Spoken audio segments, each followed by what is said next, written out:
You get home, it's dark outside. Before you've even registered the thought, your hand is already on the light switch, and the room floods with light. You didn't decide to do that, it just happened. Automatic. Here's what's strange. That reflex, the need to kill the darkness the second you're near it, is running on hardware that's roughly 300,000 years old. You have streetlights. You have a flashlight sitting in your pocket right now, built into a phone more powerful than the computers that landed men on the moon.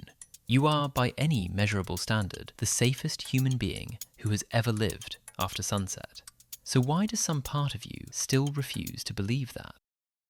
For almost the entire span of human existence, night didn't mean dim. It meant absolute. No streetlights, no candles for most of it, not even reliable fire in the earliest periods. When the sun dropped, your ancestors lost their primary sense almost completely. And they weren't just inconvenienced by that, they were exposed. Big cats hunt at night specifically because their eyes gather far more light than ours ever could. A leopard can track a human in conditions where that human is functionally blind. That's not ancient trivia. That's the environment your nervous system was built to survive. And nervous systems don't get rewritten every generation just because the environment changes. Electricity is only about 140 years old. 300,000 years of pitch black nights versus 140 years of light switches. Do the math on which one your amygdala actually trusts.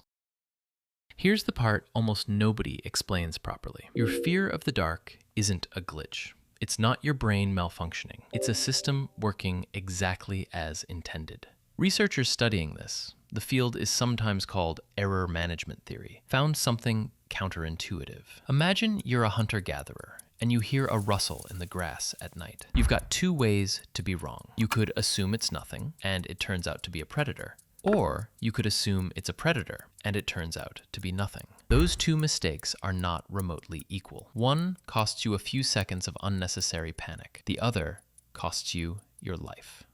So evolution didn't optimize your brain to be accurate. It optimized your brain to be paranoid on purpose. Because the humans who assumed the worst and were wrong survived to pass on their genes. And the humans who assumed the best and were wrong didn't get a second chance. Your smoke detector at home works on the same principle. It's built to go off over burnt toast because missing one real fire is worse than 1,000 false alarms. You're carrying a version of that logic in your skull, and it's been running continuously since before your species had language.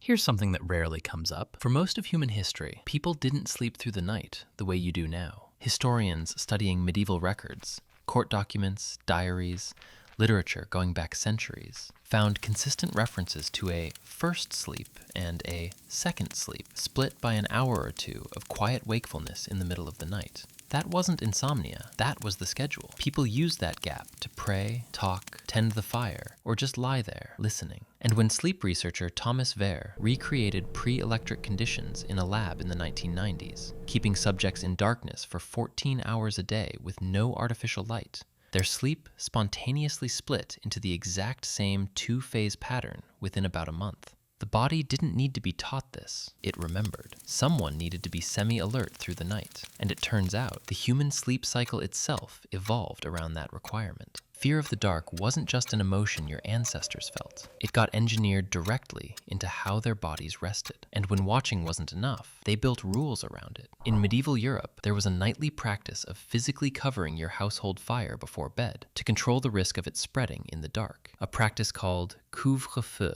in Old French, cover fire. That word survived into English completely intact. You know it as curfew. Every time a city imposes one, it's using a 1,000-year-old word for we're still afraid of what happens after dark. It gets stranger. Medieval Europeans didn't just fear whatever was physically hiding in the dark. They built an entire belief system that was believed the devil specifically targeted people who slept too deeply, too obliviously to notice him arriving. And your brain is still running a version of that exact program today. Researchers studying pareidolia, your brain's tendency to see faces in random patterns, found that stress and anxiety make this worse, not better. That shirt draped over your chair at 2 a.m. isn't just a shirt to your visual system. Your brain is running the exact same threat check your medieval ancestors used to spot the devil in a dark corner. The costume changed. Predator, demon, intruder, ghost. The wiring, generating the fear, never did. Then came the wheel, the road, the horse, and eventually electricity, which did something nothing before it had managed. It made darkness optional. Streetlights turned entire cities into permanent daylight. Somewhere around the 1600s, segmented sleep started disappearing among the wealthy first, and eventually everywhere, replaced by the single unbroken 8 hours you now think of as normal. So the next time you flinch at a noise in an empty house, or you leave a hallway light on just in case, some very old part of you is still listening for the rustle in the grass. Not because it's broken, but because for almost the whole of human history, ignoring that sound was how you didn't survive the night.